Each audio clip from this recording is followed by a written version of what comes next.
our respected teachers also. Now, today we are here to attend a lecture under the Bhagwan Shreyansnath Jain Studies Fund, was established by Varanasi University near about 7 months ago, in which today, first, we are going to perform a Mangalachan and myself presenting a Mangalachan. आप सभी सुनिए, please hold your hand. सुसुरासुर मणु Sindh वंदिदम धोदघायिकम ममलम पडमामि वर्धमाणम तिथम धम्मस्कतारम तिथम धम्मस्कतारम.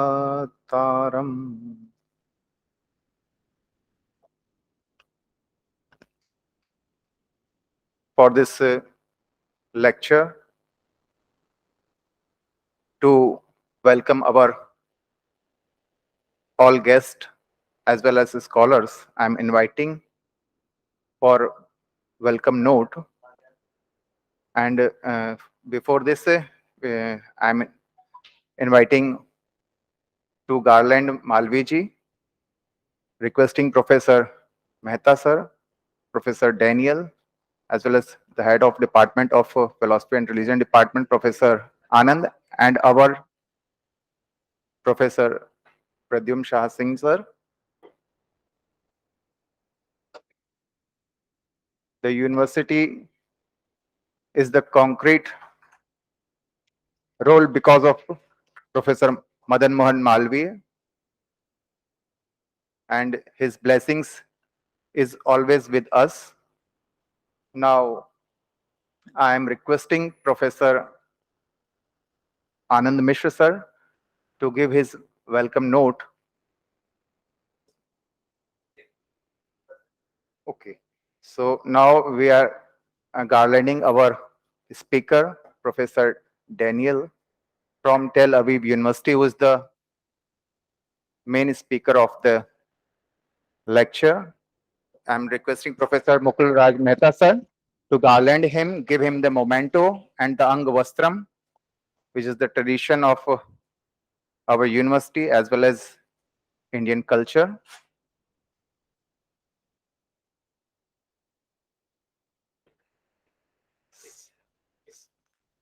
So, most welcome, sir. This is the memento from the Bhagwan Shreyansnath Jain Studies Fund, which is performing his 4th program in a row. And now, again, requesting Professor Anand sir to welcome all our scholars as well as speakers.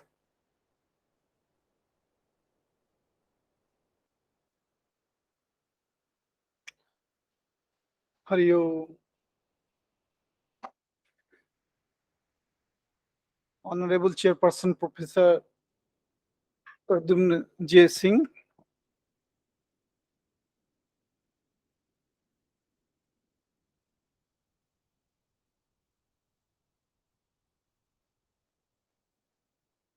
Professor of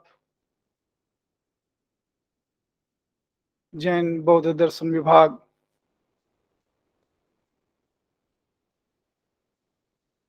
Sanskrit विद्या धर्म विज्ञान संकाय, our honorable speaker Professor Daniel Raveh,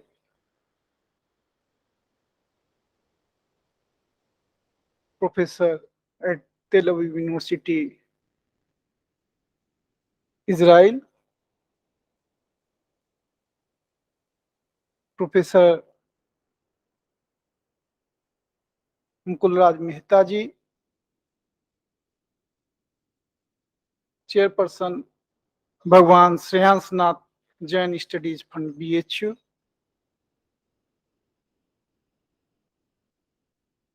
Dr. Anand Jain, convener of the lecture,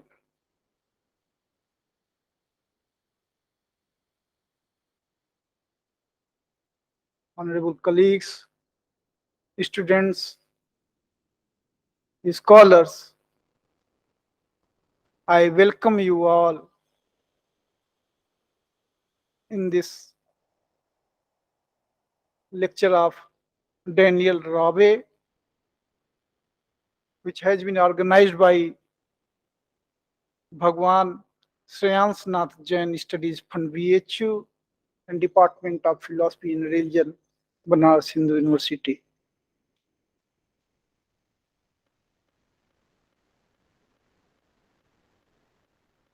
I hope you will enjoy the lecture of Daniel Raveh. The topic of today's lecture is Jain Strands in the philosophy of two contemporary thinkers, Krishnachandra Bhattacharya and Mukund Lath. As you know, that Krishnachandra Bhattacharya is a great contemporary scholar of India. His theory of alternation is very important. In fact, he is a very great philosopher. So it would be really very interesting to see how Daniel is traces the Jain strands in the philosophy of K.C. Bhattacharya.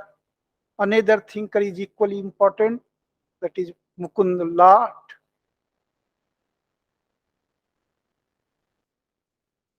I think Daniel will throw light on his philosophy, general philosophy, as well as he would show the Jain impact on his philosophy. So I hope you shall enjoy the lecture of Daniel Raveh. I once again welcome all the dignitaries on the dais, the scholars and students before us. Thank you. We're very thankful for Professor Anand Mishra welcoming our all scholars and guests. Now, the diocese is studded with few scholars in front of us. Professor Daniel, who is the speaker of the lecture, Head of Department, Professor Anand Mishra, sir, as a chairman and as a department member, Professor Mukul Mehta, sir, is also here with us. And the main, another role is performing by Professor Pradyumna, sir, who is presiding the chair today. So welcoming all of you. And now I'm requesting Professor Mukul Mehta, sir, to introduce a little bit few about Bhagwan Shreyansnath Jain Studies Fund. Professor Mehta, sir.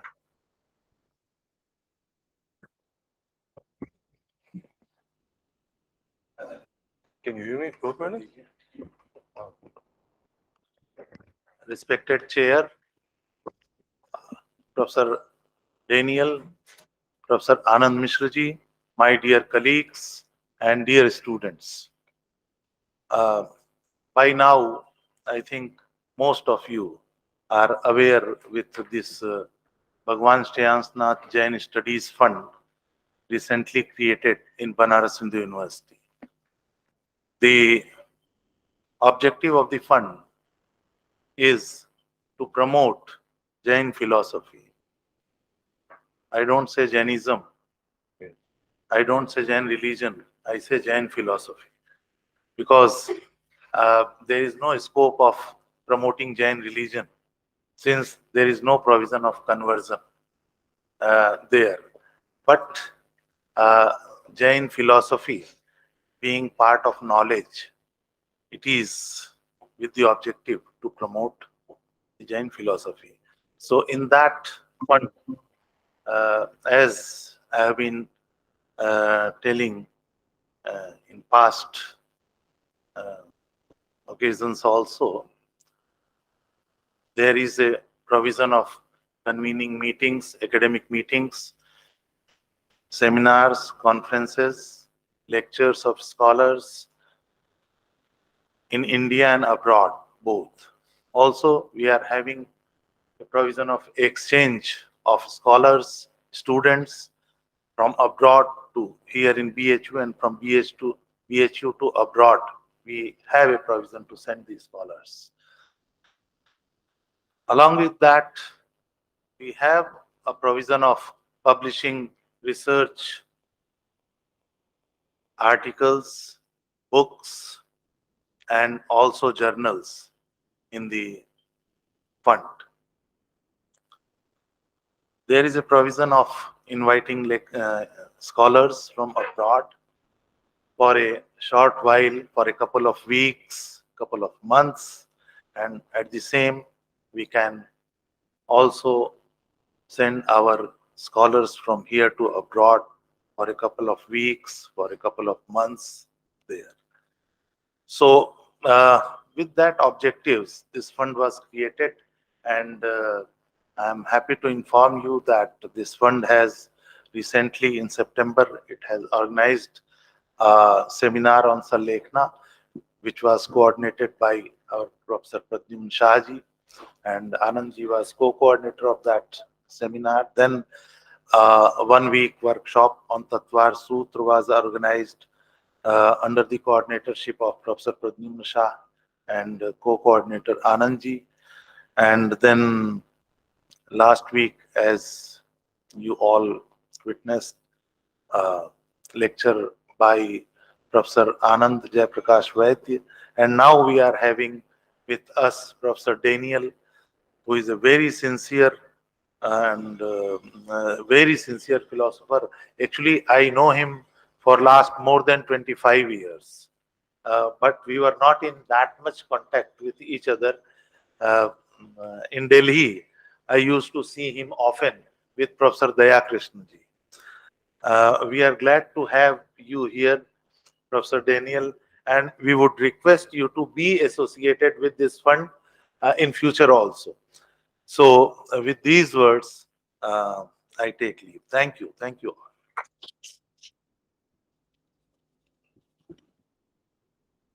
Very, very thankful to Professor Mehta to introducing our fund. And now I am requesting our today's speaker, Professor Daniel Raveh from Tel Aviv University, who is a great scholar of Indian philosophy, as well as I would like to say a few words about him as an introduction of Professor Raveh. He has done his all study from the same Tel Aviv University, and he is also serving in the same university as a professor. And now today, his topic of lecture is Jaina Strands in the philosophy of two contemporary thinkers, Krishnachandra Bhattacharyya and Mukund Lath. So now I am requesting Professor Daniel Raveh to deliver his important lecture over this topic. Please. Okay, can you hear me? It's loud enough? Yes, okay. So first I want to thank, of course, Professor Mehta for this invitation, and Sahab and my friend Anand and the faculty that bothered to come to listen to me for the fourth time. And of course, to all of you, after 3 days of a seminar, you still have the philosophical energy to reflect and to discuss. So thank you very, very much for coming. So I wrote something short. This is what I do at night. I write, and during the day I read what I wrote. So in the following paragraphs, I will continue. In the following paragraphs, I will continue, as in my previous presentations in the department, to speak of contemporary Indian philosophy. This time I will focus on Jaina Strands in the writings of two creative thinkers, Krishnachandra Bhattacharyya, KCB, who lived and wrote in the first half of the 20th century, and Mukund Lath, who left this world very recently in August 2020.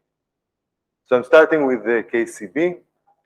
There is something about the condensed, synoptic writing style of KCB which is reminiscent of the classical sutra literature.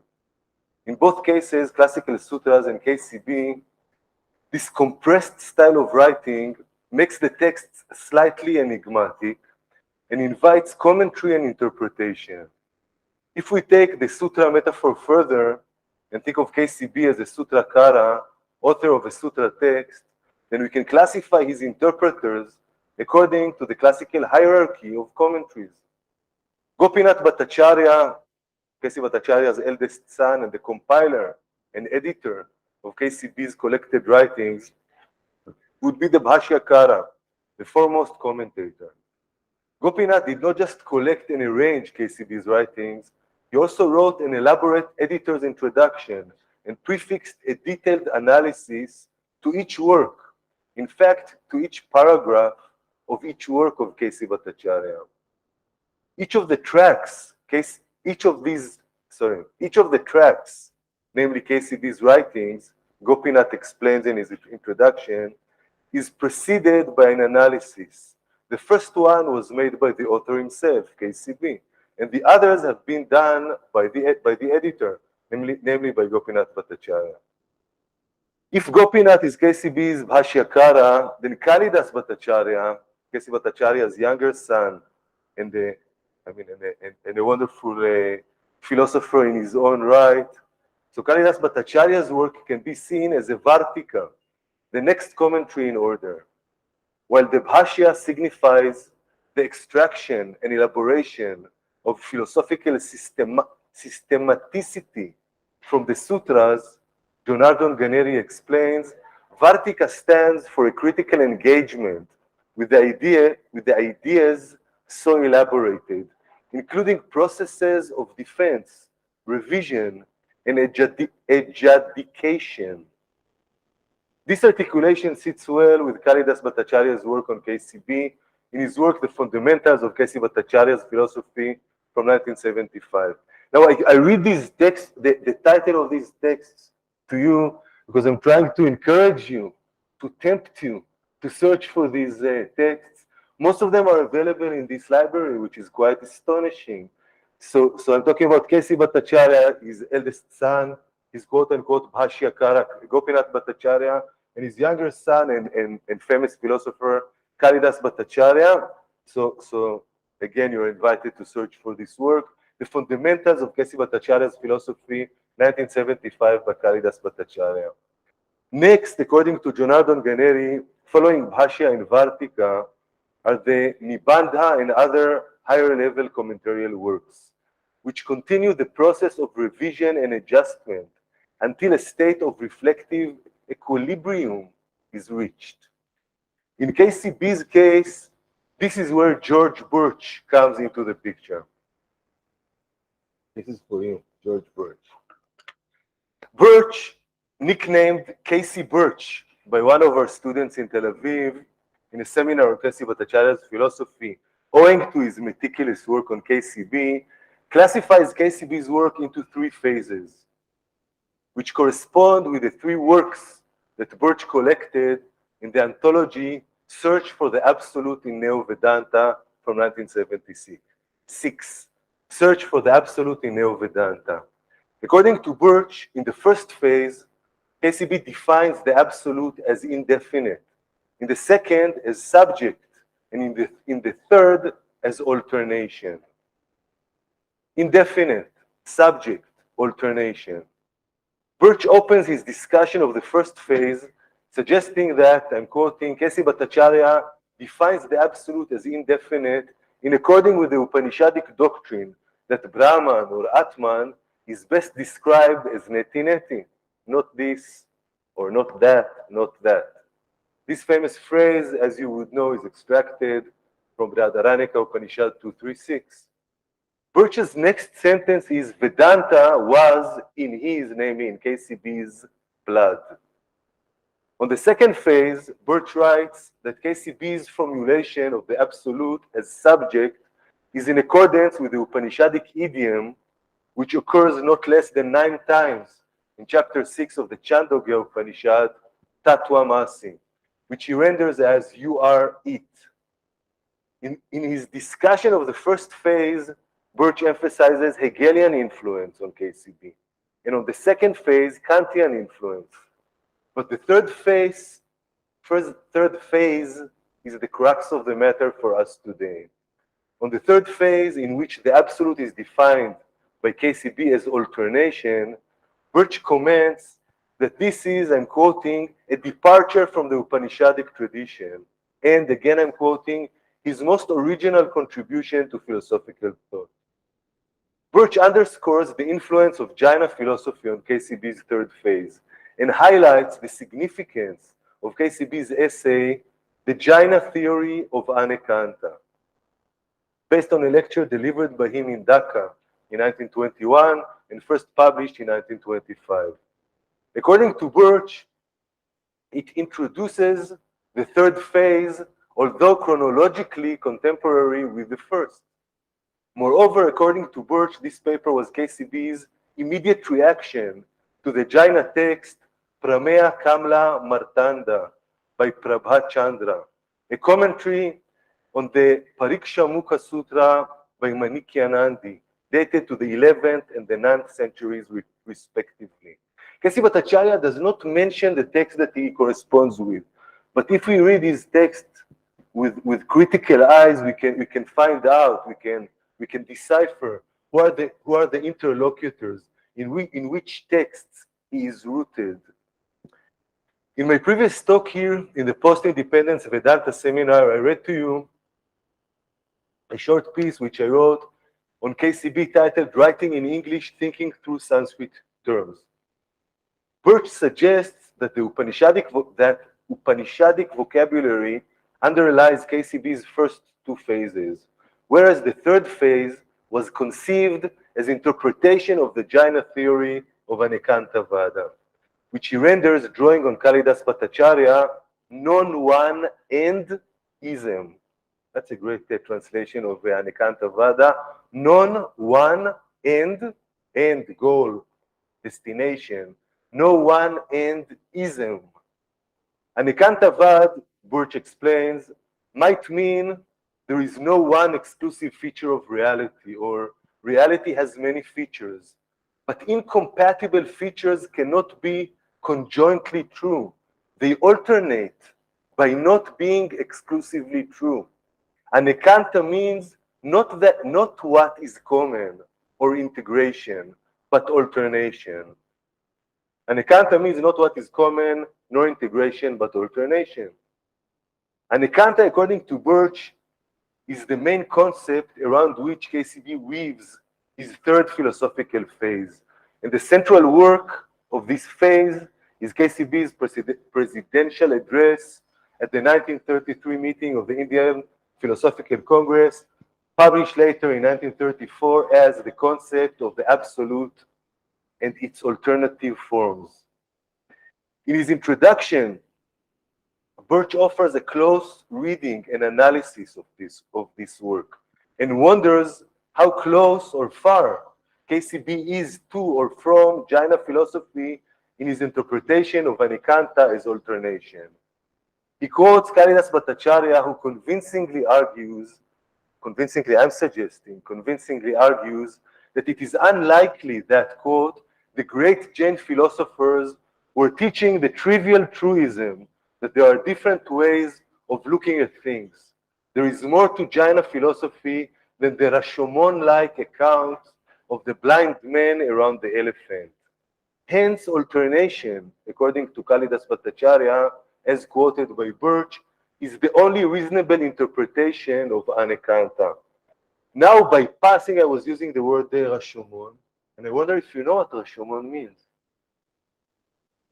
I wonder if you're listening or you're just sitting here. So I'll say a word about Rashomon. I thought it's an occasion to introduce to you a Japanese movie.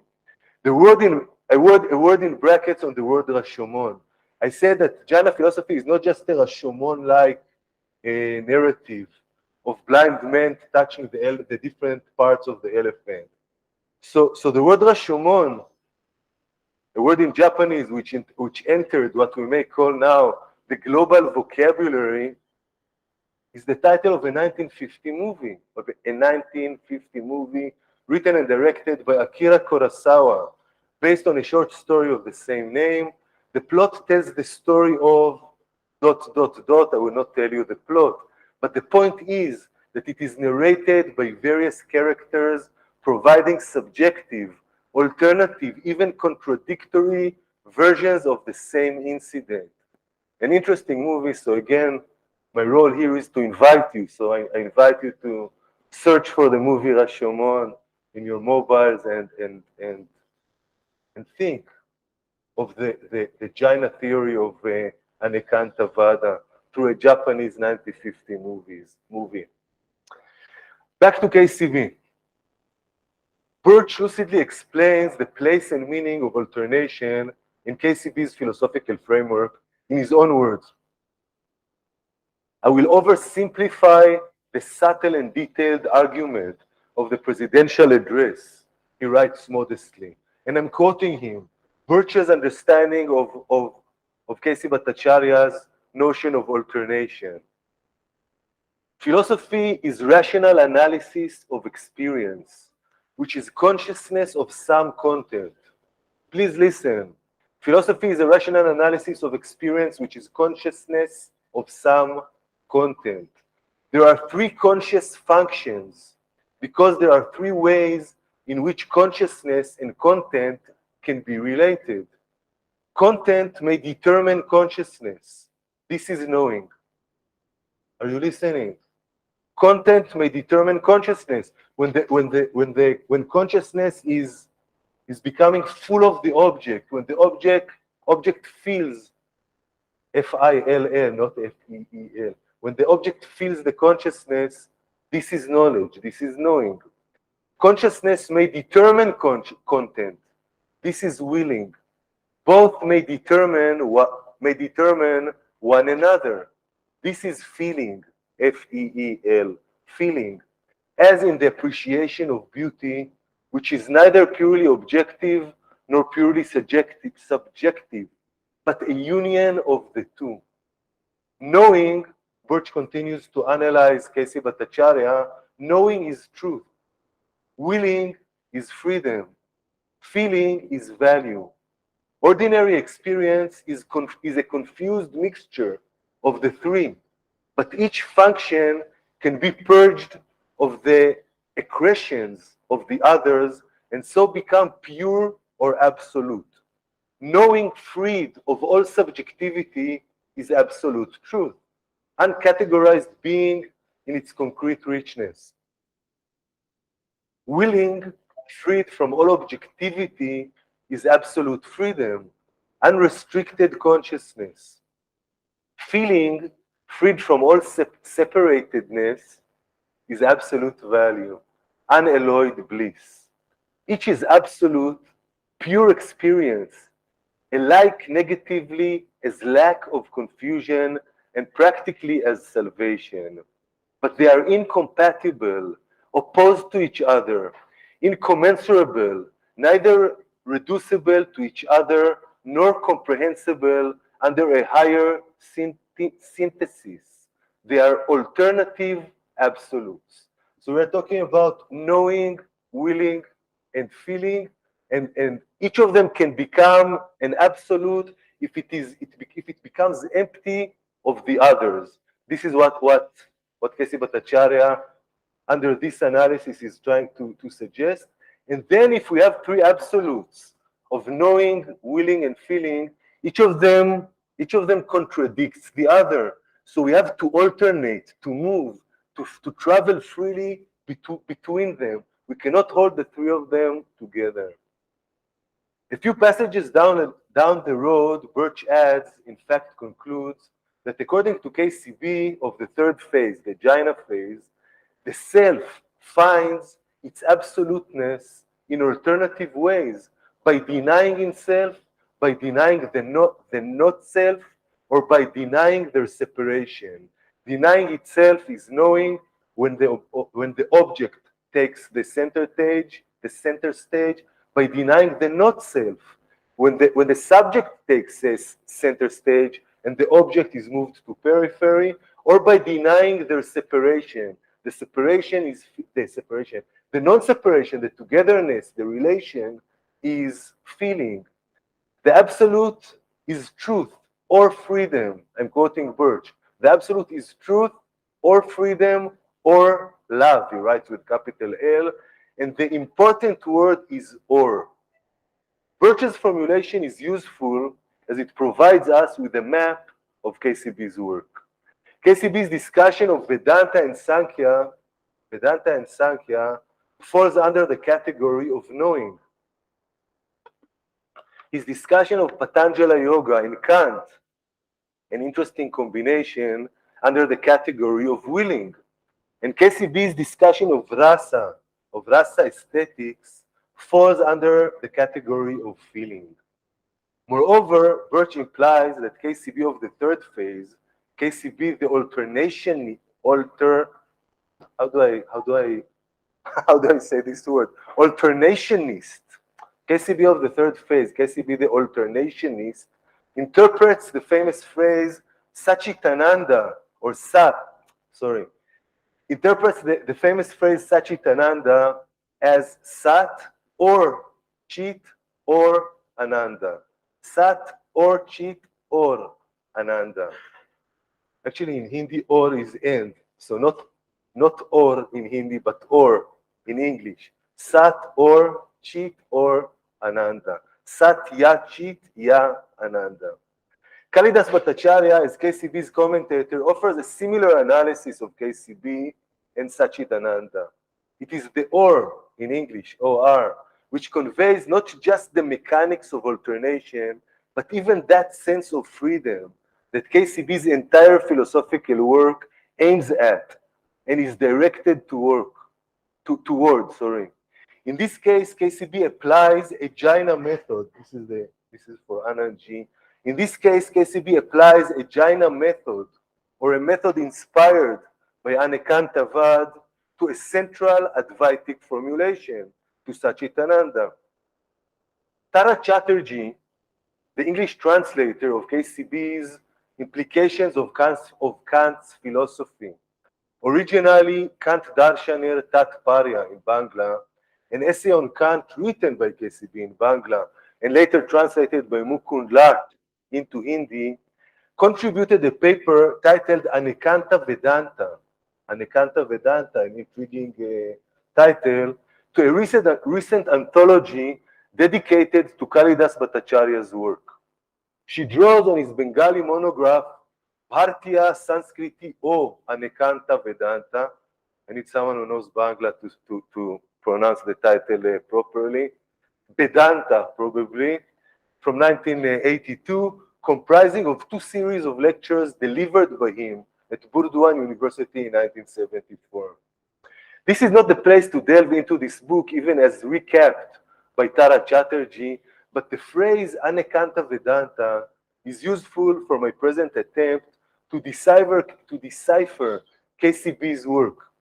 KCB's Vedantic roots are clear. The roots of the notion of alternation in the Jaina theory of Anekanta are also clear. The question is, how can these 2 allegedly contradictory trajectories, Vedanta, since Vedanta for KCB is primarily Advaita Vedanta, and Anekanta, which is a matter of pluralism, live together under the same philosophical roof? For an answer, we need to look further into the notion of alternation, namely to read KCB closely.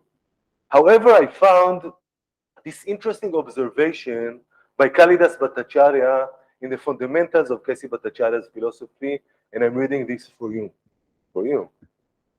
It is doubtful if KC Bhattacharya's interpretation of Advaita Vedanta would be accepted by Orthodox scholars. But his view of the absolute as Sachitananda, in the sense of being alternatively of the forms of truth, freedom, and their indeterminate unity, alternation, accords very nearly with a type of Shaivism, where the absolute is as much 1, Shiva, truth, 2, Shakti, freedom, particularly Chitti Shakti, that evolves into, i.e. creates out of itself everything else through stages, and as much as also 3, Samarasya. Samarasya cannot be a form of conjunctive unity. It is exactly what KC Bhattacharya intends by the terms indeterminate relation. indeterminate unity, and indeterminacy, in short, by the term alternation. Interestingly, Kalidas Bhattacharya renders samarasya, literally that which is of the same, sama, essence, rasa, not as conjunction, but as alternation.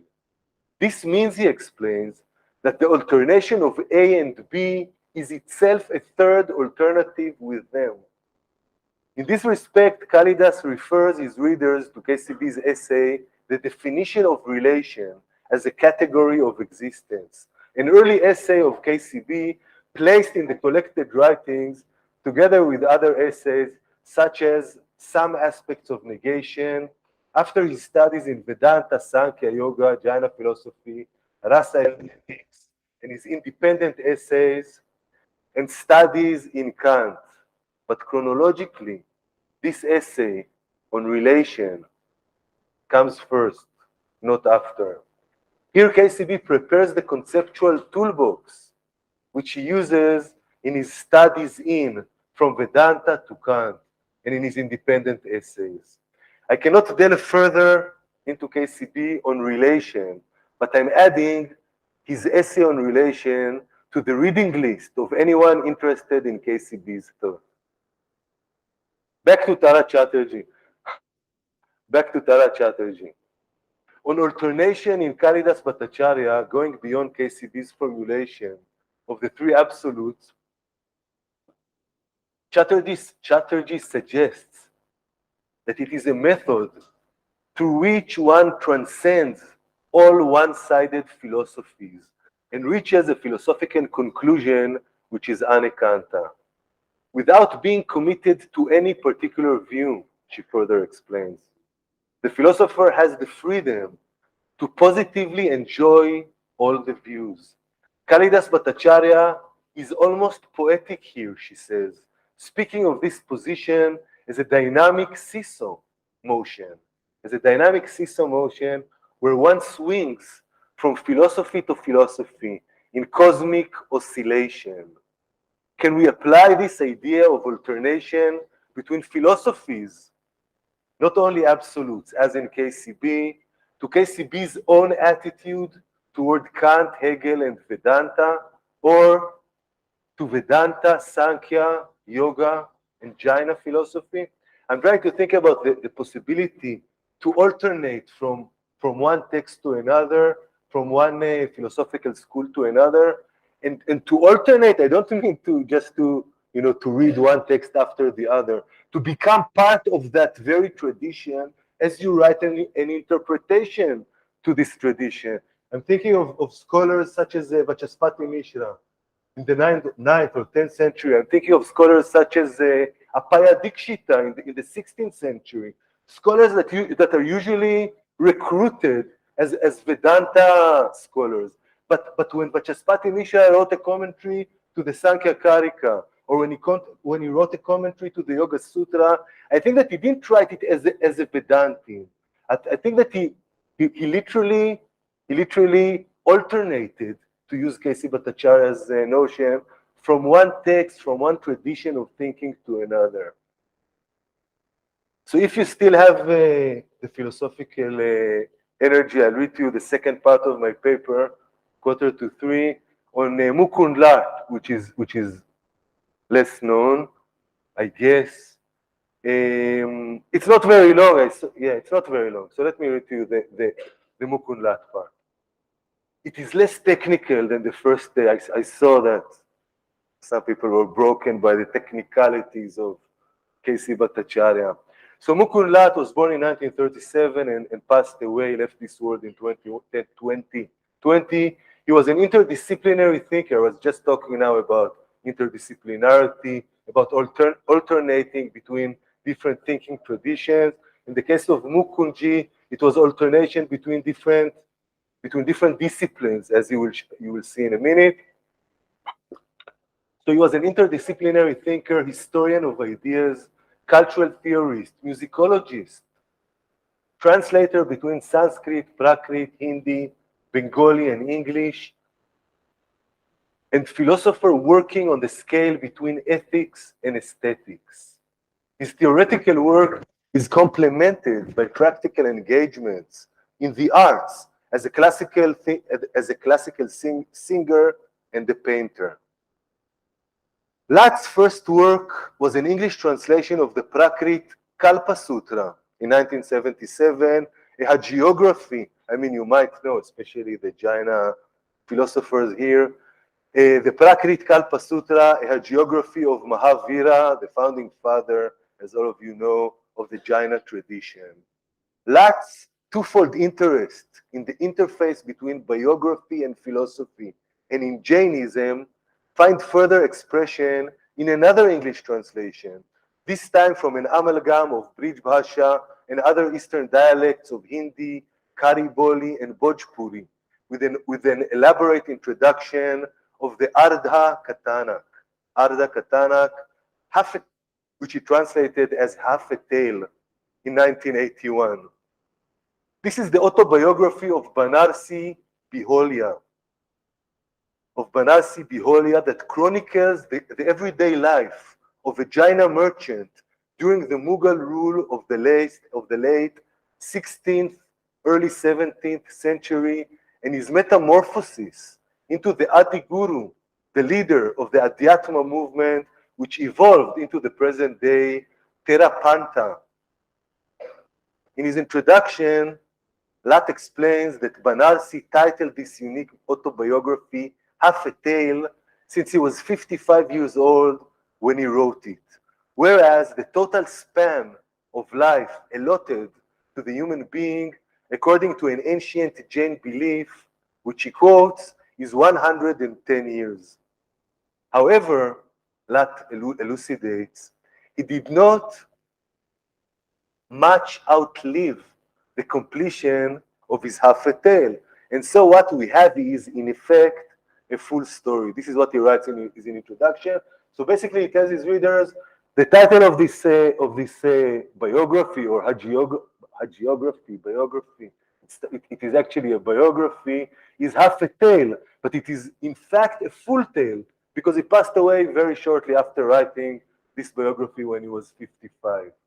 But later, Lath translates his protagonist, Banarsi, stating that, I'm quoting from the English translation, in a man's life, there is much that is too subtle to be palpable. Even in the tiny span of a day, a man passes through myriad states of consciousness. The all-knowing Kevalin can perceive them, but even he cannot describe them in their fullness. What I have reported, Banarsi writes, is certainly the grossest of the gross part of my life, unquote. It is half a tale then, I'm writing, since unlike the Kevalin, we are short of capturing the myriad states of consciousness, as Mukund translates Banarsi, that we travel between every day.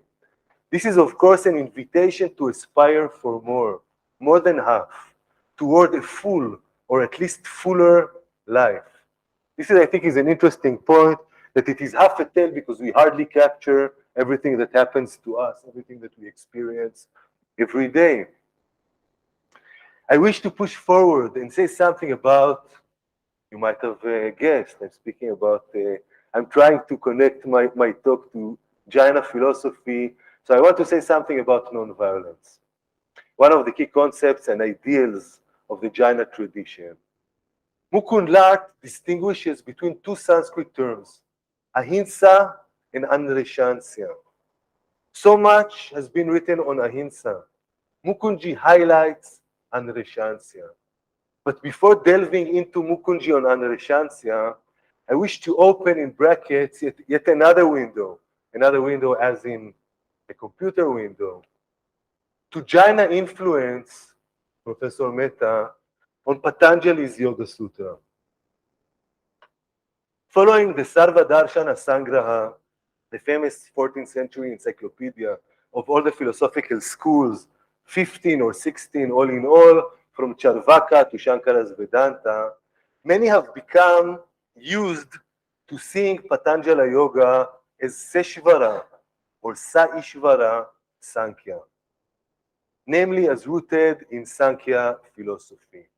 It is not Ishvara that I'm interested in at present, but in the alleged inseparability between Sankhya and Yoga. In his recent book, The Yoga Sutra of Patanjali, a new introduction to the Buddhist truths of the yoga system from 2020, the Yoga Sutra of Patanjali, a new introduction to the Buddhist truths of the yoga system,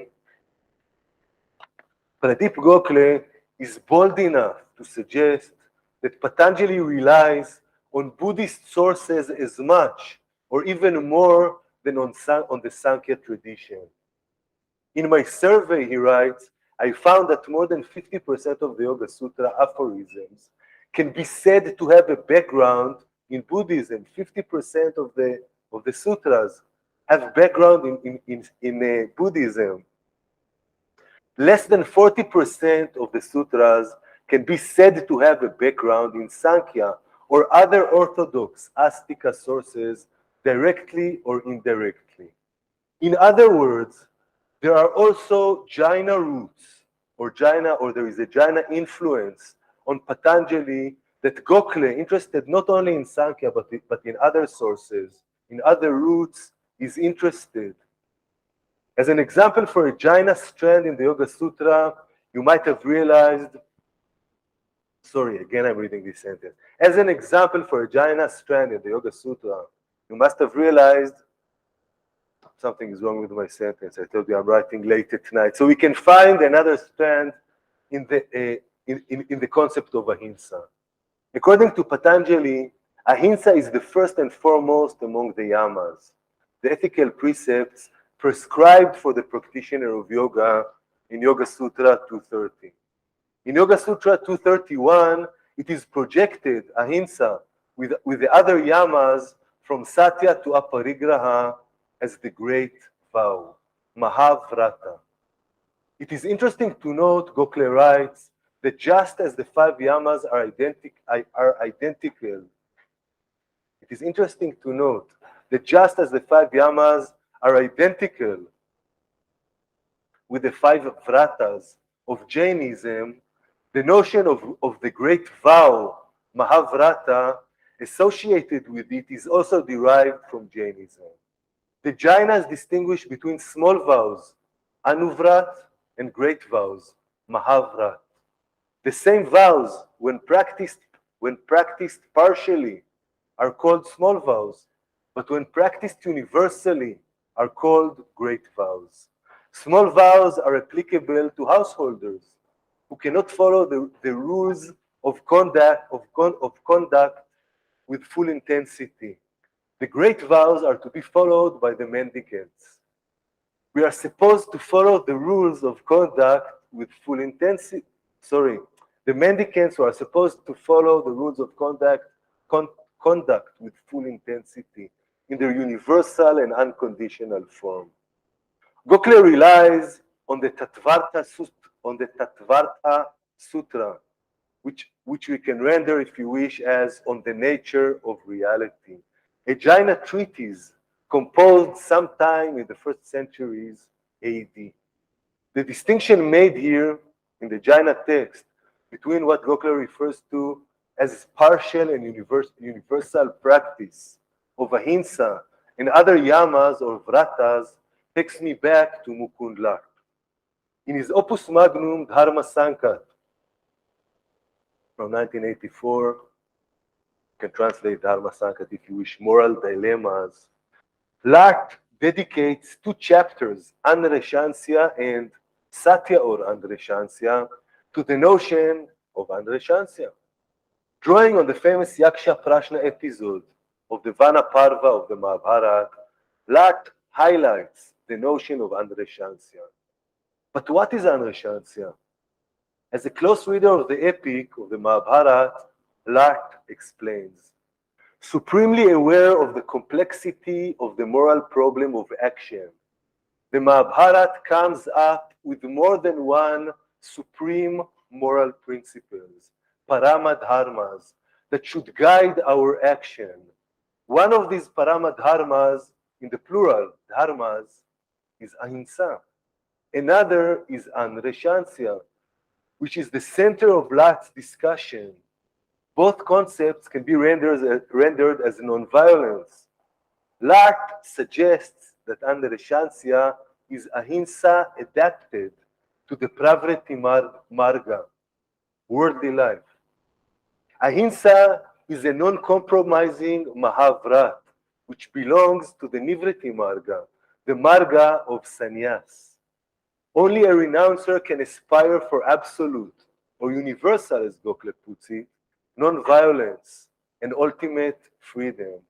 But as long as one is part of the world, Lath explains, a quantum of violence is not just inescapable, but even needed. A quantum of violence is not just inescapable, but even needed. Some hinsa, violence, has to be there, Lath writes, for the practice of both the grihastha dharma and the raja dharma, the duties of the householder and the king. Lath's emphasis on Anreshansya, the less known sister of Ahimsa, reveals his interest in the world and the worldly, not just in beatific realms, above and beyond that for right or wrong, classical Indian philosophy is usually identified with. Lath's textual journey in the epic reveals justice and solidarity as inherent characteristics of Anreshansya, portrayed by Lath as prototypic social conscience.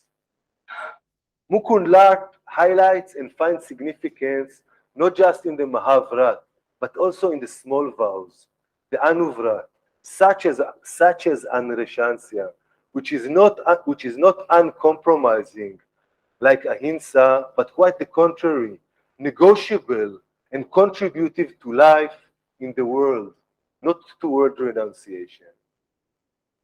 My last segment, music and thinking. Music and thinking. Another central work by Mukund Lath, besides his above-mentioned Dharma Sankat, is his book Sangeet Evam Chintan from 1992, Music and Thinking, if you wish, recapped in 2 essays in English. As usual, I'm reading the titles to you because I hope that at least one of you or 2 of you will be interested to search for these texts. So the articles in English are titled The Aesthetic of Music from 2009, Mukund Lath, The Aesthetics of Music, and Thoughts on Swara and Rasa, Music as Thinking, Thinking as Music from 2016. Music as Thinking, Thinking as Music. Here, Mukundji touches on the confluence, the sangam, of thinking and music, which at first glance might seem altogether different from one another. Both music and thinking, he suggests, investigate the meaning of abstraction. Thinking strives for sheer abstraction in the sphere of abidha, music in the complementing sphere of vyanjana. Abidha, Mukundji explains, is the notative, indicative meaning, and vyanjana may be characterized as evocative.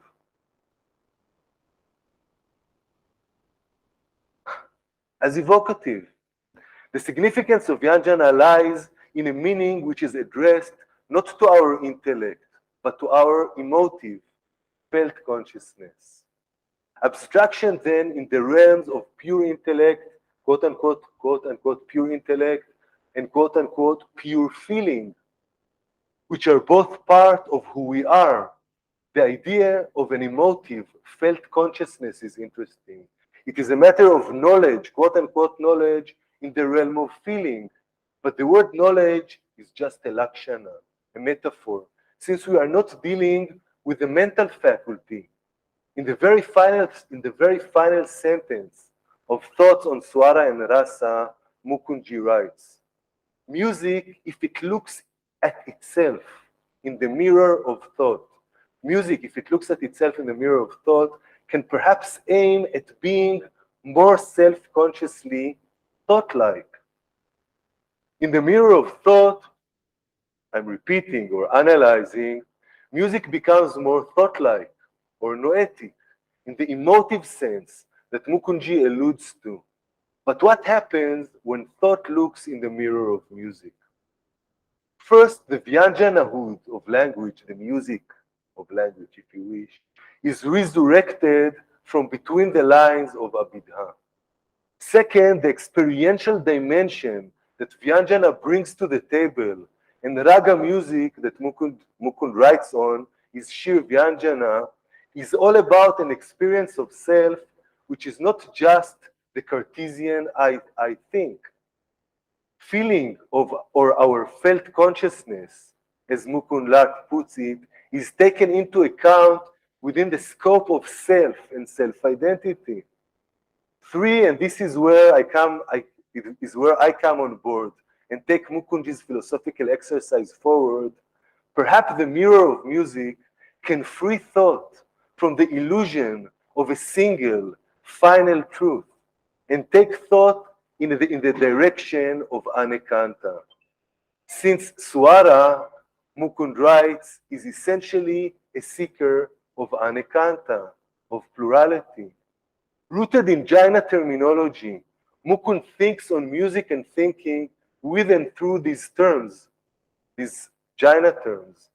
But this is not all.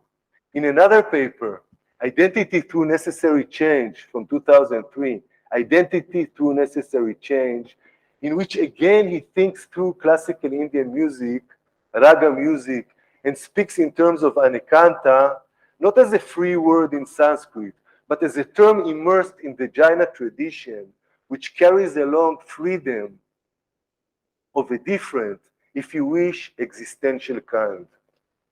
Identity, Mukundji writes here, is usually understood as something which remains the same despite change. I mean, usually we think of identity as something which remains the same despite change. But Mukundji wants to suggest that we can think of identity in a different way, as something which is rooted in, which is based on change.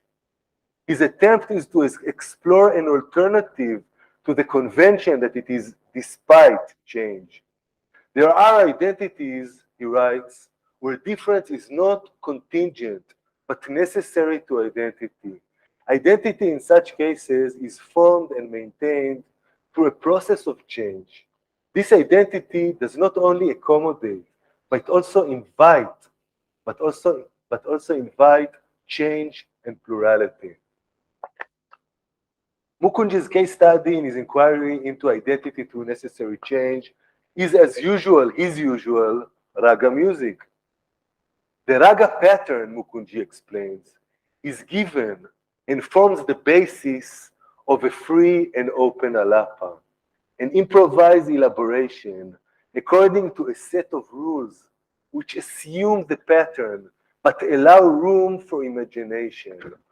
Identity in a raga cannot be restricted to a given pattern or even rules, since a good alapa or a good alap, if you want to speak Hindi, reweaves them in its own way, and a great alap can even transform them. So now I'm counting on your knowledge of classical Indian music. But what is identity through, not despite change? Mukundji writes on the identity of a raga. When you go to the Sankat Mochan Sangeet Samaro and Pandit Devashish Dey sings a rag, which rag is it? Do you go to the Sankat Mochan Sangeet Samaro and listen to Devashish Dey? No. It's a good idea to go. I'll meet you in April in the Sankat Mochan Mandir. So when a singer or when a musician plays an instrument, which rag does he sing or play? Nowadays, the musician would tell the audience what he is about to sing. Lekin jamane mein, the audience would be expected to know. And the question which rag is being sung or played was flowing in the air, since every execution of a rag is new and different. Mukundji writes on the identity of a rag. How do we identify a rag in a music concert, in a music program? But his insights imply and this is the crux of the matter, to our own identity. Can we think of our own identity as created by change, or created each time, every day, every second, anew? Can we stop treating change as a threat? Can we accommodate the plural possibilities that Mukundji speaks of with reference to our identity, to my identity? So I've reached the final, I already said that it's my final paragraph. So I reached my final paragraph. I titled it Postscript. As you realize by now, more than I'm a student of Jainism, I'm a student of KCB through his writings, and of Mukund Lath, from whom I studied many years. But this invitation by Professor Mehta threw me into the waters of Jaina philosophy. As I was preparing for this talk, I found Mukundji's paper, Somadeva, or Somdev if you want, Suri, and the question of Jain identity in the anthology, The Assembly of Listeners, Jainas in Society from 1991, edited by Michael Carruthers and Caroline Humphrey. Let us read the first few lines of this paper together. Let me read to you the first lines of this paper as a preface for further reflection in the future. So this is what Mukundji writes. Somdev Suri, a South Indian Jain monk of the 10th century AD, was the author of a work called Upasaka Adhyayana. It is the central text of Digambara Shravaka Achara literature.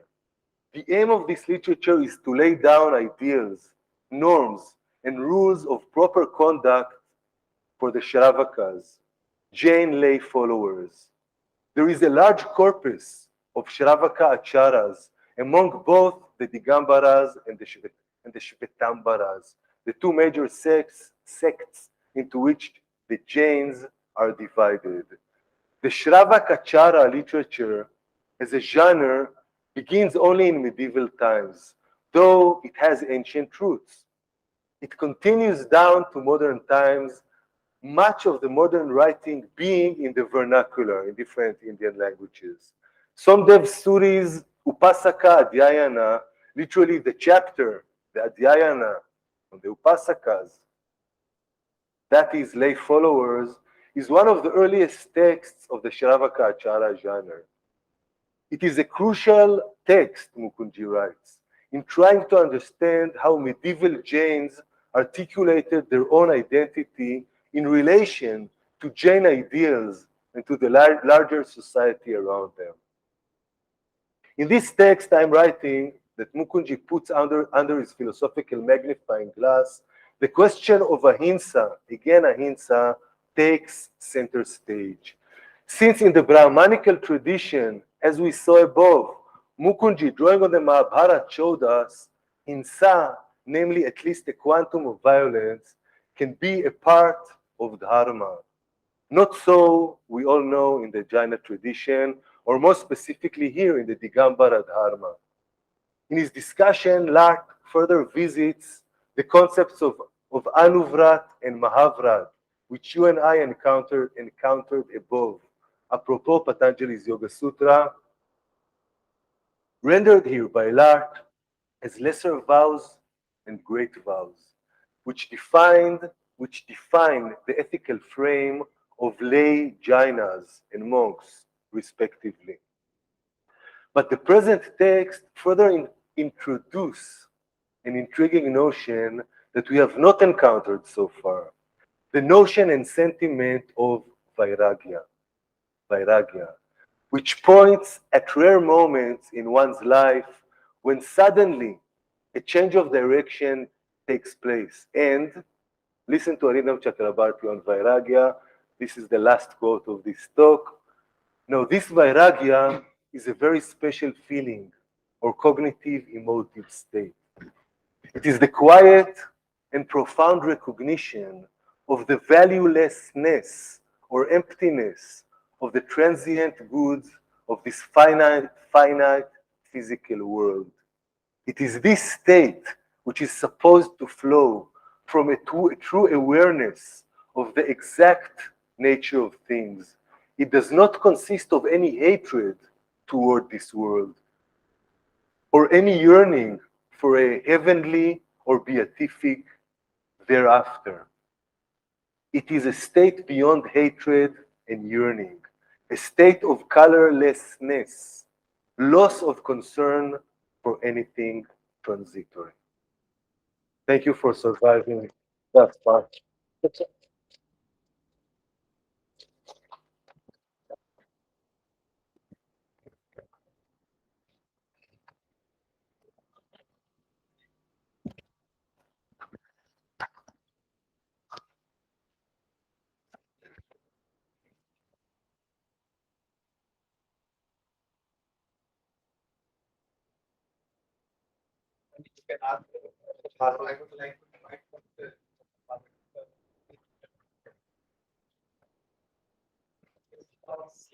So please.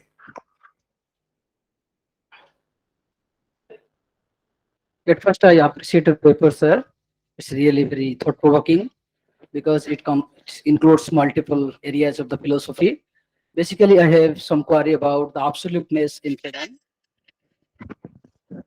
Absoluteness in freedom. When you talked about absolute, ab-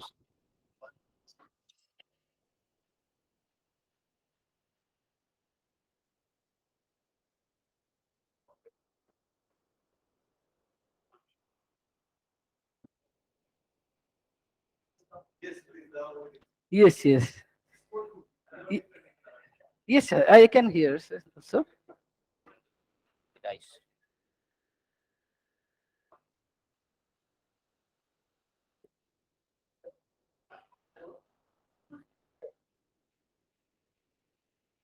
Hello, sir. Really, I appreciate you, and I found some doubt, or you can say some query about absoluteness. Yes.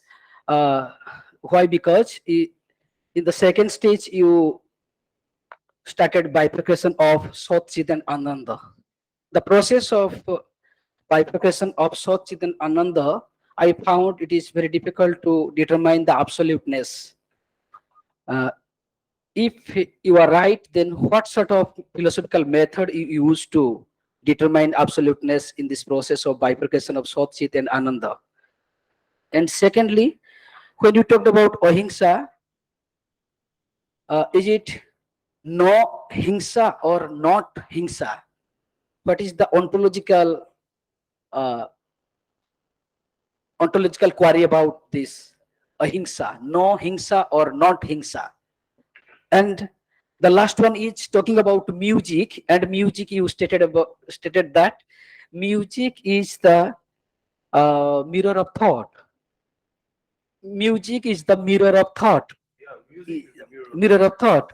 Here I have little query about the skeleton of music. That means you can say the grammar of music. If you think about the grammar of music, uh, it is very difficult to claim in this way because it is not necessarily determining to the mind, human mind. Rather, it is extended towards the world.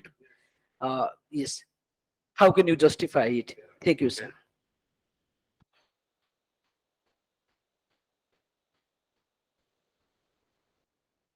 Okay.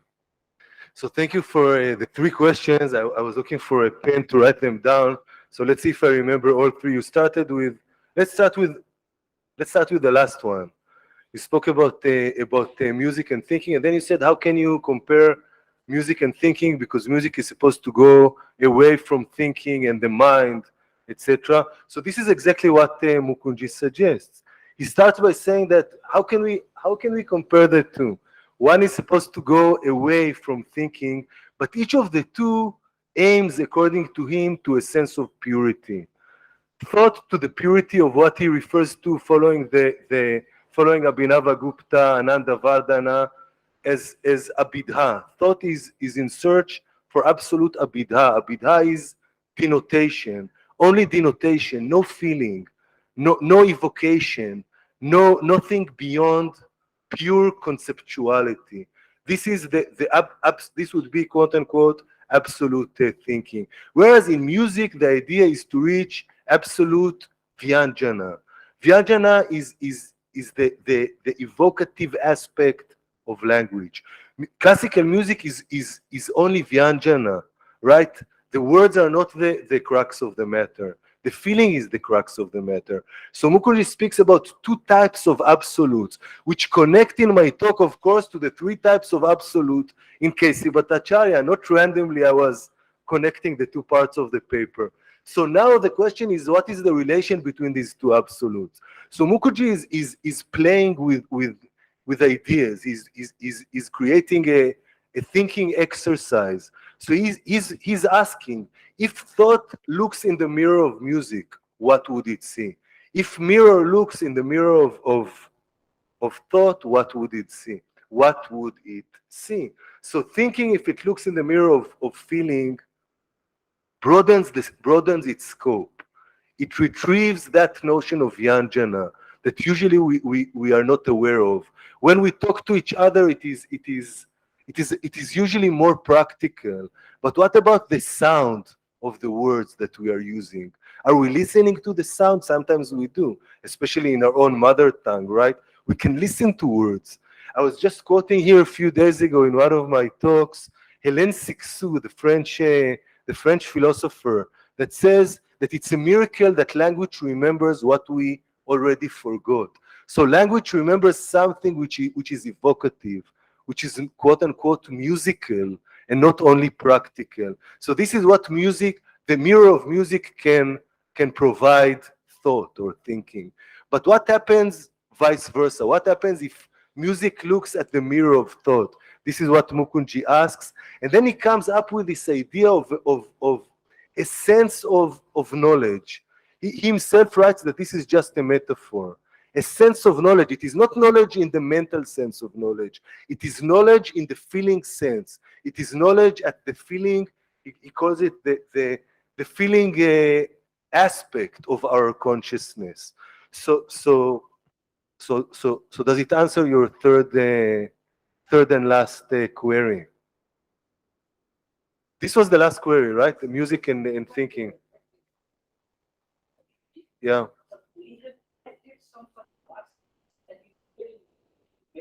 Yeah. So Mukunji is writing about rag music where the words are not the crucial part, where the evocation, where the feeling is the crucial part.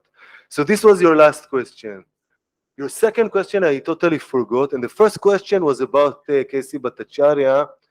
You asked about the three absolutes in K.C. Bhattacharya, and how can, you said it was thought-provoking.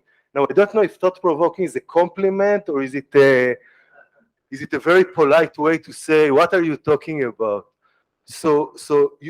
I was suggesting following K.C. Bhattacharya and two of his interpreters.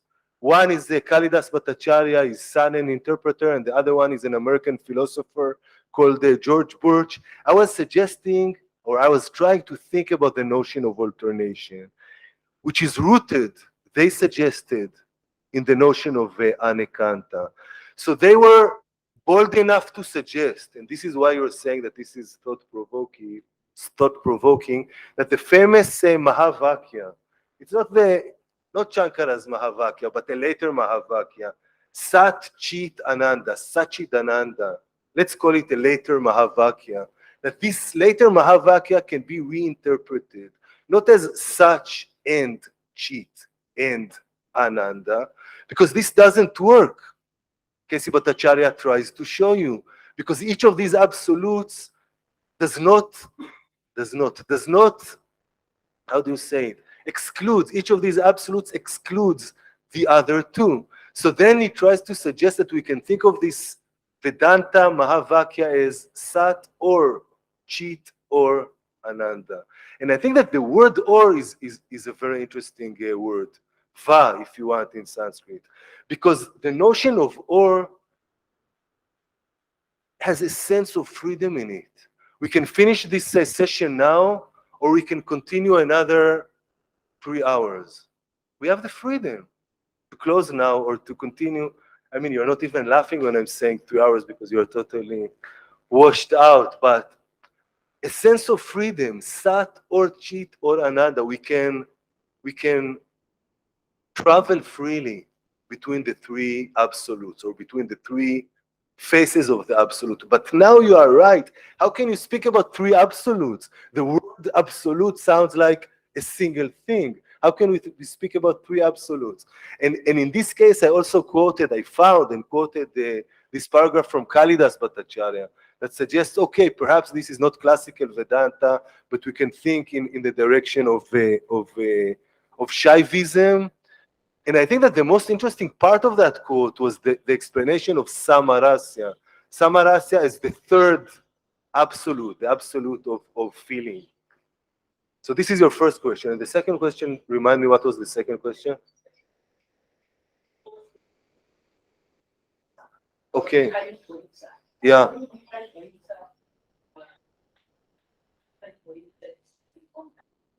Yeah. Yeah. What is the difference between non-hinsa and not hinsa? There is no question of hinsa at all. Yeah. Hinsa, not hinsa means there is hinsa and there is also not hinsa. Yeah, okay, and I get your point. So I agree with you. I think that this is what you are trying to suggest, that ahimsa is not the opposite of hinsa, but actually ahimsa is an existential position which is reached through deep reflection on violence. If this is what you're trying to suggest, I totally agree with you. So it is beyond -5 and +5. It is going beyond the two. It is not this action or the other action. It is deep understanding of the consequences of violence. Does it answer your question? Yes, yes. Okay, at least I tried. Yes. Yes, So Bagre Saab, please in Hindi, and no, I'm joking. Professor Pramod sir is After also your previous, asking a question, and he has a loud voice, so he can. Yes. You Thank are- you for coming again. I appreciate it. To remark that while explaining Mukund Lad's conception of non-violence, that he admits that we need certain kinds of violences are inevitable, are rather required. So does he talk of emancipatory violence? Has he emancipatory violence? So has he given some kind of views about it? The organized violence of the working class, for example, emancipatory violence. Thank you again for your question. So Mukunji is making this distinction between ahimsa and neandreshansya. Ahimsa is very strict. Only the munis can follow ahimsa. You have to walk with the broom, not to step by mistake on an ant. And you cannot boil the water, of course, because you are killing some germs, etc., etc. This is a very extreme way of living. The nivriti marga refers to it. So he's more interested in something which is more down to earth, that even we can, have chai after this session or something like this. So he's more interested in anreshansya. Now, the beauty of anreshansya that it is a matter of negotiation. He's using this word. It's a negotiable notion.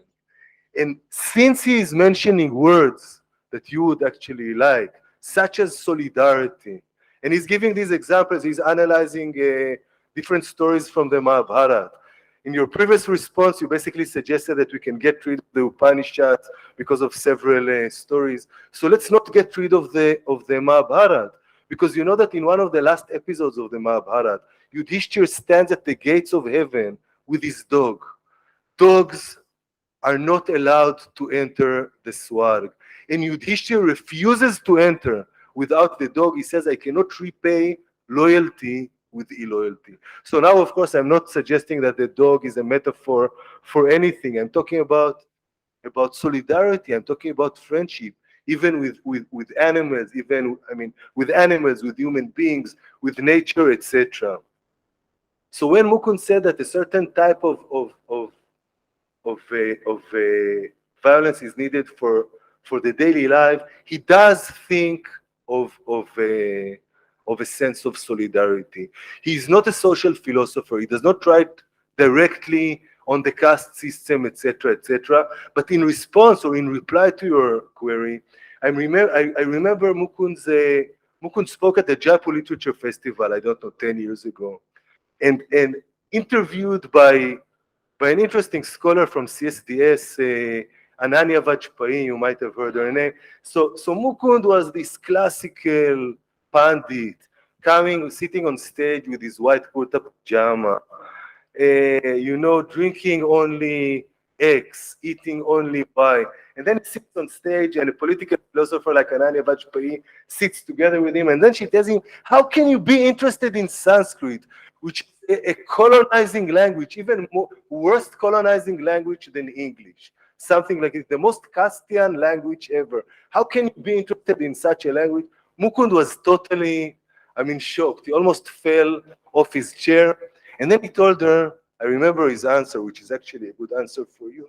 He told her, there is no colonizing language. Every language is beautiful. People are colonizing. So it is a matter of how you use language. So he was not a social philosopher, but he was very sensitive to social issues in reply to your query.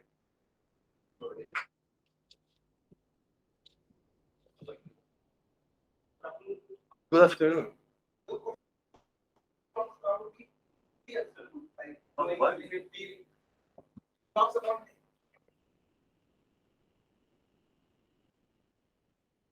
Like you talks about the three absolutes, knowing, willing, and feeling. And you talks about that, like there is contradiction in between. My question is how this contradiction is possible at this stage of this absolute, or how is it possible, or because Casey is not in there at that time.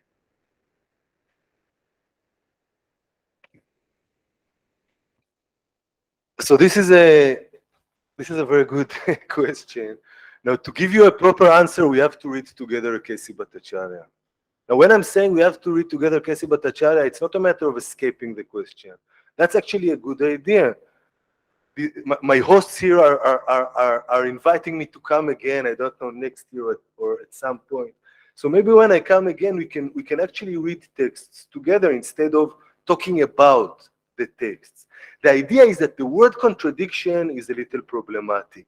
The three absolutes are not contradictory, but we cannot be rooted in each of them at the same time as in the other two. So they exclude one another on a certain level, but they do not exclude one another on another level.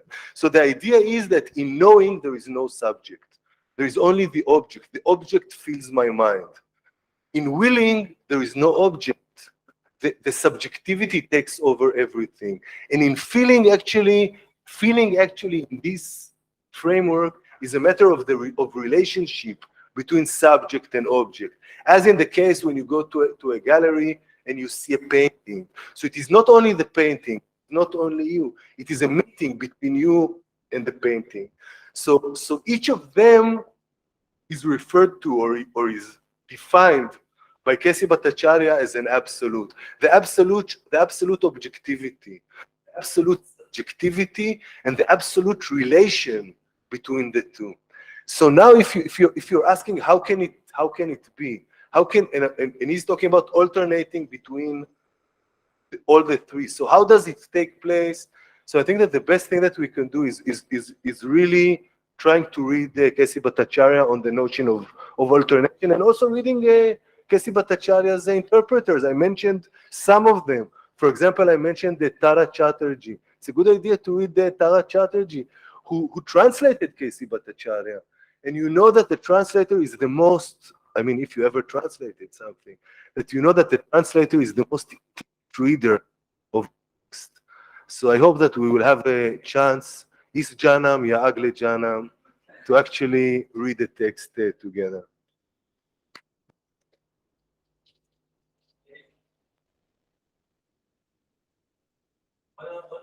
Yes, sir.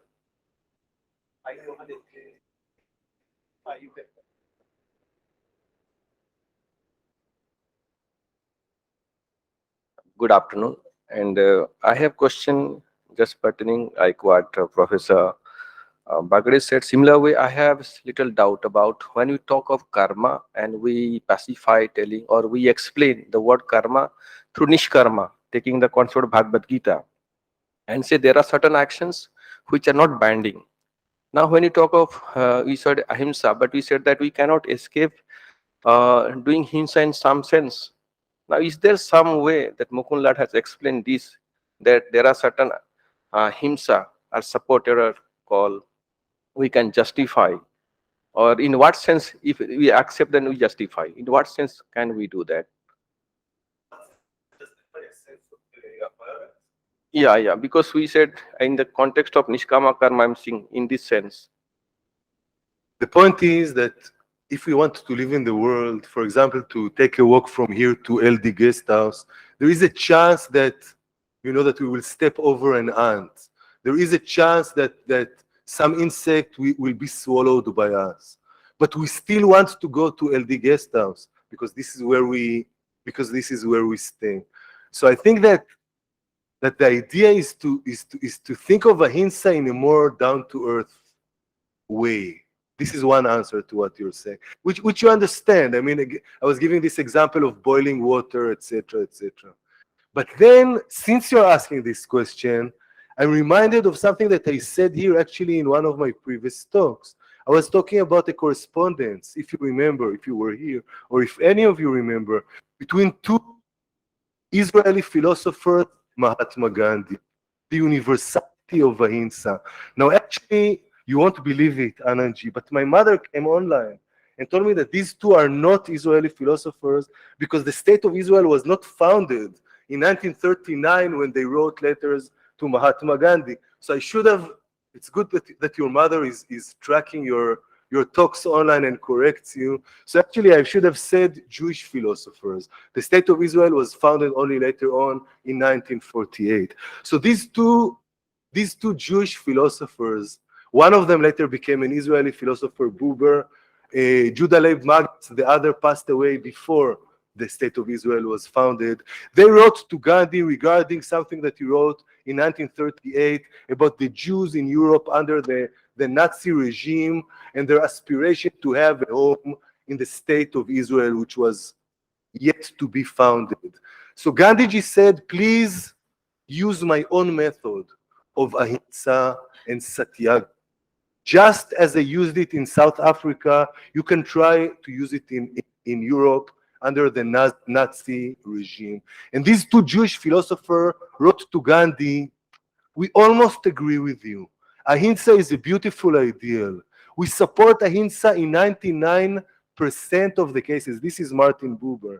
99% of the cases I agree with you, but there is one last percent where a sense of violence is needed in order to restore dharma. Now, I think that this sits well with classical Indian philosophy. Take, for example, the role of Krishna, of God Krishna in the Mahabharata.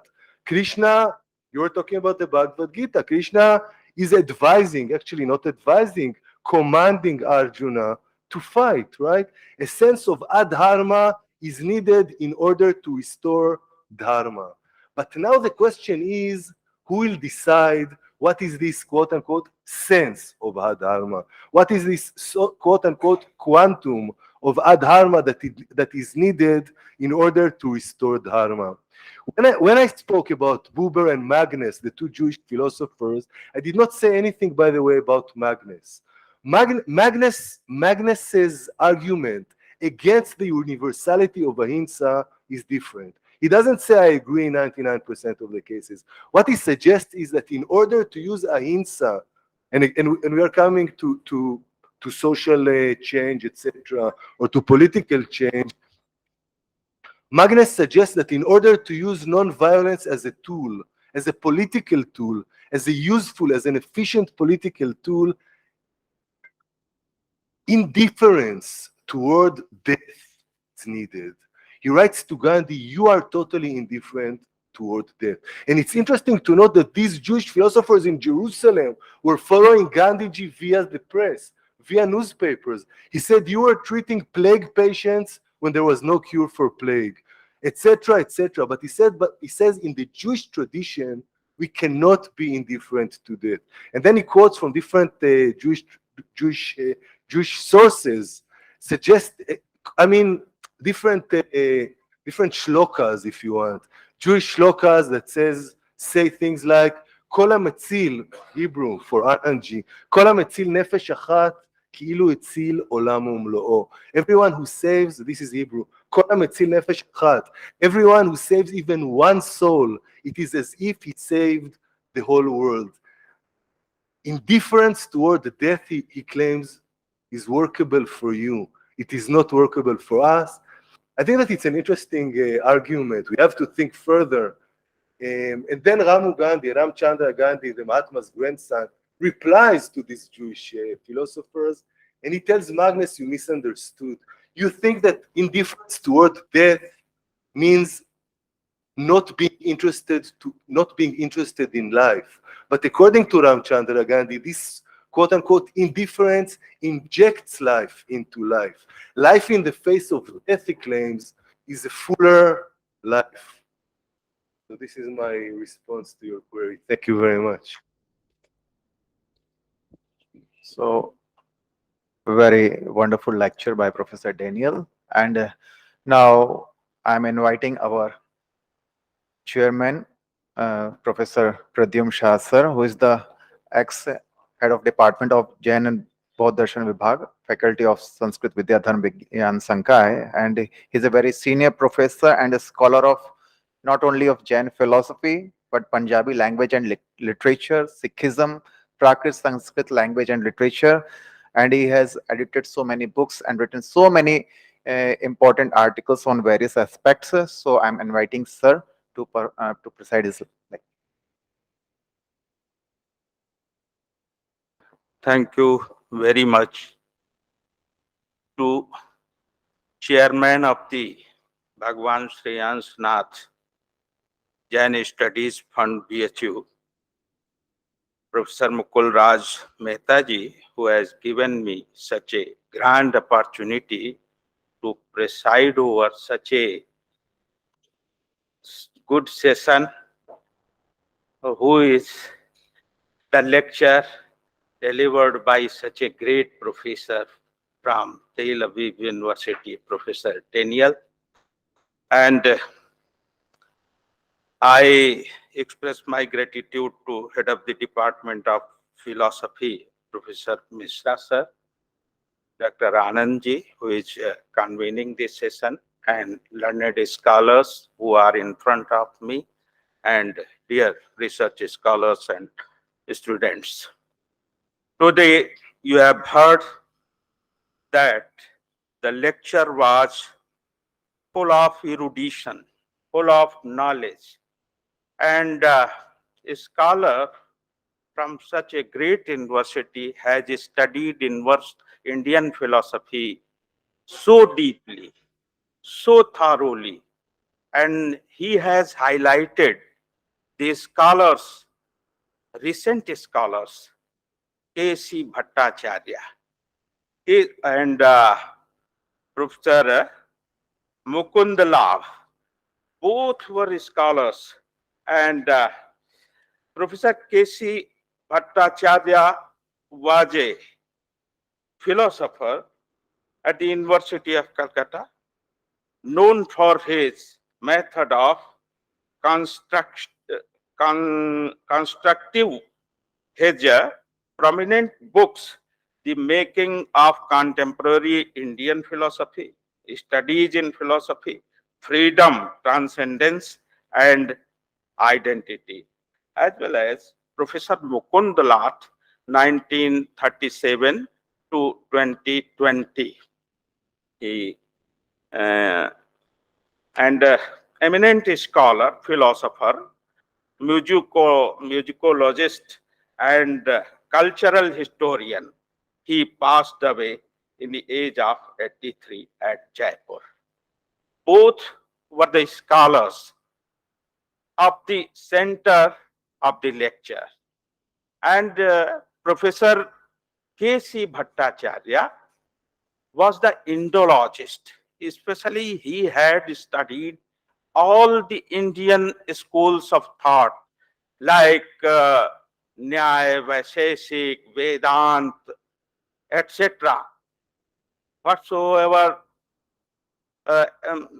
philosophies are nowadays as a ancient philosophy. Ancient philosophies are, I think, well grounded on this in Sanskrit language, and he was a scholar of Sanskrit as well as English, and he had written so many books. And later, his son and Gopinath Bhattacharya's name he has taken, and afterward Kalidas Bhattacharya had edited at that time, and nowadays books are on internet and available. In the same way, uh, this Professor Mukund Lath, also eminent scholar, done lot of work. What our scholar has pondered, just highlighted his work, and both were influenced with the Jain philosophy, specifically from the philosophy of non-absolutism of Jainism. So both these scholars worked hard in this field and highlighted the philosophy of non-absolutism. This is the fundamental doctrine of Jainism. And I think that in other names, in different name, all philosophers, not only of India, but of the world, accept this philosophy, unity in diversity and diversity in unity. So this is the beauty of the philosophy of non-absolutism. What the scholars have highlighted, and nowadays Jainism is known for its philosophy of non-absolutism. So he was influenced with that philosophy, and basically West Bengal and scholars from Bengal were very, very fond of the philosophy of non-absolutism. So many classical papers have been written on this philosophy.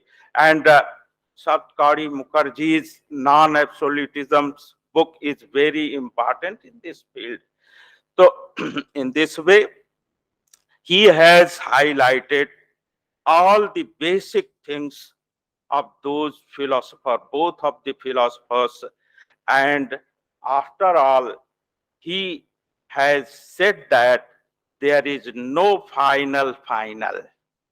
There is no final means there is chance. Every time there is chance of alternation of the change, there is chance of change. So nothing is final. There is no final. So in this way, I express my heartiest thanks to a speaker who has presented his paper in very classical manner, in very well manner, and the scholars who have asked the questions, very relevant questions on ahimsa, on other issues, and ahimsa is the well debated theme of Indian philosophy, and there is no final on the question of ahimsa. In this way, this session, the lecture program was very, very uh, appreciable. I appreciate all the program, all the efforts made by my chairman and made by the head of the department, made by the speaker, and all who have attended this program. In this way, I express my gratitude to all of you. Thank you.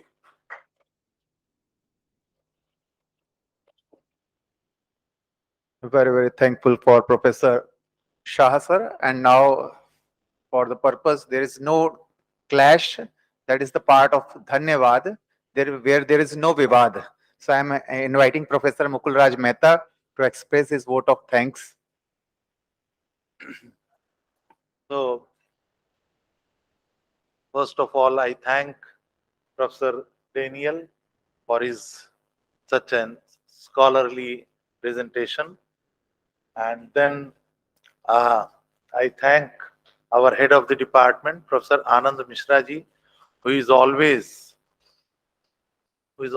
ready for any such academic program.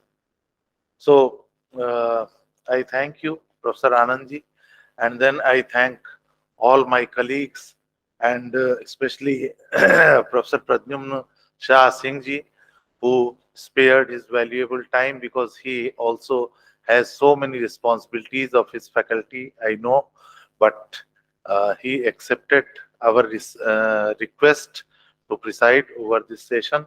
So thank you, Professor Shah ji, and I thank you all who assisted for these technical things also, and also all the dear friends, research scholars, students, my dear colleagues, to kindly being present here and participating for this in this lecture. So once again, thank you all.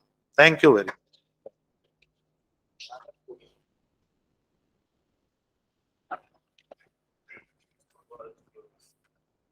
Thanks to all of you.